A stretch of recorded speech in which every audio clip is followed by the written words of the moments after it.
سورۃ الکوثر کی پہلی آیت، جس میں اللہ سبحانہ و تعالیٰ نے اپنے پیارے محبوب حضرت محمد صلی اللہ علیہ وآلہ وسلم کو فرمایا کہ ہم نے آپ کو کوثر عطا کی۔ اس میں کوثر کا مطلب فاطمہ زہرا سلام اللہ علیہا ہے۔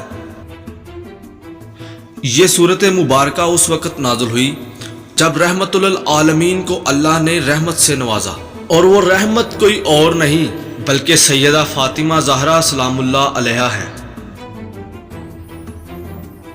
اور سیدات النساء العالمین فاطمہ بنت رسول اللہ کے مختلف ناموں میں سے ان کا ایک پاک نام کوثر بھی ہے۔